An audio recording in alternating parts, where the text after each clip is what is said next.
Government urban మీ సేవా సెంటర్లో మేము 23 సంవత్సరాలుగా వర్క్ చేస్తున్నాము.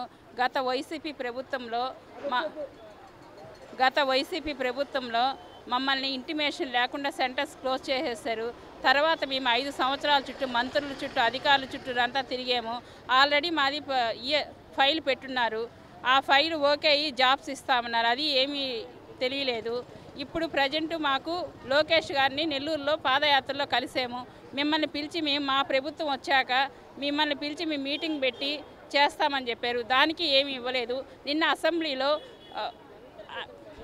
ఫ్రాంచైజీల గురించి అని చెప్పారే కానీ సపరేట్ గవర్నమెంట్ అర్బన్ మీ సేవా సెంటర్ల గురించి అయితే ఏమీ తెలియలేదు. మాకు టోటల్గా 607 మంది కుటుంబాలను ఆదుకొని ఎక్కడో దగ్గర ఉపాధి ఇవ్వాలని కోరుకుంటున్నాము. అర్బన్ మీ సేవ అనేది 2003 సంవత్సరం నుంచి స్థాపించబడిందండి. ప్రస్తుతం 21 సంవత్సరాల నుంచి స్టార్ట్ అయింది. తెలంగాణలో ఇప్పటికీ నేటికి కూడా సక్సెస్గా వాళ్ళు రన్ చేస్తున్నారు.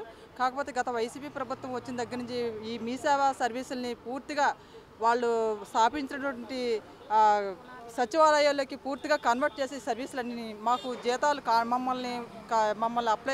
మమ్మల్ని అపాయింట్మెంట్ చేసుకున్న కాంట్రాక్టులకి వాళ్ళు మాకు జీతాలు ఇవ్వకుండా చేసి మమ్మల్ని రోడ్డును పడేసేలా పొమ్మనకంట పొగ పెట్టేలా చేసి మమ్మల్ని రోడ్డును పడేలా చేశారండి.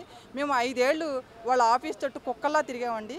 హామీలు ఇచ్చారు తప్ప మాకు ఏమీ నెరవేర్చలేరు. అలాగే లోకేష్ గారికి పాదయాత్రలో కలిసి మా వినతిపత్రాన్ని తెలియజేశాము. మేము తప్పకుండా మేము ప్రభుత్వం మాకు అధికారంలో వచ్చిన వెంటనే మీకు ఖచ్చితంగా న్యాయం చేస్తామని పూర్తి హామీ ఇచ్చారండి. కానీ నేటికి కూడా వారికి అర్బన్ మీ సేవకి, రూరల్ మీ సేవకి, ఫ్రాంచైజీలకి తేడా తెలియనట్టుగా నాకు అనిపిస్తుంది. అర్బన్ మీ సేవ అంటే గవర్నమెంట్ జేసీ గారి ఆధ్వర్యంలో నిర్వహించబడేదండి. పూర్తి చెక్ పవర్ కూడా మాకు ఉండేది. ఆ కాలంలో మేము ప్రతి క్యాష్ కూడా గవర్నమెంట్కి పూర్తిగా హ్యాండ్ అవుట్ చేసి ఎంతో సక్సెస్ఫుల్గా రన్ అయ్యాయి. కాకపోతే మేము అనేది ఏంటంటే ఇలా రోడ్డును పడి మాకు మిడిల్ ఏజ్ వచ్చేస్తుంది కాబట్టి ఎక్కడ జాబులు రావు కాబట్టి మేము చదివి ఉద్యోగాలు సాధించగల సామర్థ్యం కూడా ఇప్పుడు ప్రస్తుతం ఉండదండి. ఎందుకంటే ఫ్యామిలీలు ఏర్పడతాయి కాబట్టి మాకు ఖచ్చితంగా వాళ్ళు న్యాయం చేకూర్చాలండి. న్యాయం చేకూర్చితే ఖచ్చితంగా 10-15 ఏళ్ళ కంటే చేసేవాళ్ళు కూడా ఎవరు లేరండి. వాళ్ళు ఖచ్చితంగా వాళ్ళు తలుచుకుంటే ఏదన్నా చేయగలరండి. ఏమండి నిన్న వచ్చిన సచివాలయాల్ని వాళ్ళు స్థాపించినటువంటి సచివాలయాల్ని 2 ఏళ్లలో వాళ్ళు క్రమబద్ధీకరించేసుకొని ఈ ప్రభుత్వం వాళ్ళని ఇంచు కూడా కదల్చకుండా చేశారండి వాళ్ళు.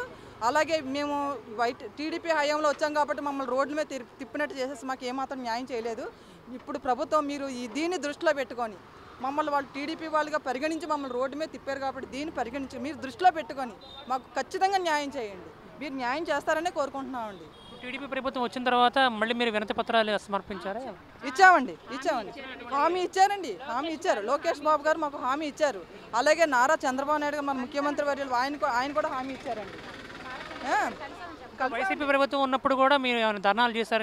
అప్పుడు ఎటువంటి చేయాలండి? శాంతియుతంగా వాళ్ళ ఆఫీస్ చుట్టూ తిరిగామండి. సజ్జల గారు ఆఫీస్ చుట్టూ తిరుగుతానే ఉన్నామండి. మీకు చేస్తాం, మాట్లాడతాం, చేస్తాం ఇలాగే అన్నారు తప్పండి. మిమ్మల్ని దేంట్లో పెట్టడానికి కూడా అవకాశం లేదు. మీరు ముందుగానే కలిసి ఉంటే మీకు న్యాయం చేసేవాళ్ళం అన్నారే తప్పండి. మాకు ఏమాత్రం న్యాయం చేయలేదండి. వాళ్ళ దృష్టిలో పూర్తిగా మైండ్లో ఏంటంటే వీళ్ళు టీడీపీ హయాంలో వచ్చారు, వీళ్ళకి ఏం న్యాయం చేయవలసిన మన అవసరం లేదు. మన సచివాలయం ఎంప్లాయీస్ మనం స్టాండర్డ్ చేసుకుంటే చాలు, ఇది సక్సెస్ అయితే చాలు అనుకున్నారు. వాళ్ళు సచివాలయంలో పెట్టిన కొత్తగా ఏంటంటే మా మీ సేవా సర్వీసులు మేము చేసినట్టు వాళ్ళు చేయమనండి సర్వీసులు. మేము 18 ఏళ్ళు ఎక్స్పీరియన్స్తో చేసేవాళ్ళం. ఇప్పటికొచ్చి కూడా జనాలు ఇప్పటికొచ్చి మర్చిపోలేదండి ఎవరు కూడా మమ్మల్ని. మీరు దృష్టిలో పెట్టుకొని మాకు ఖచ్చితంగా చంద్రబాబు నాయుడు గారు ఆయన ఖచ్చితంగా మమ్మల్ని దృష్టిలో పెట్టుకొని మా ఆవేదన అర్థం చేసుకొని మాకు ఏదో దారి కల్పించాలండి.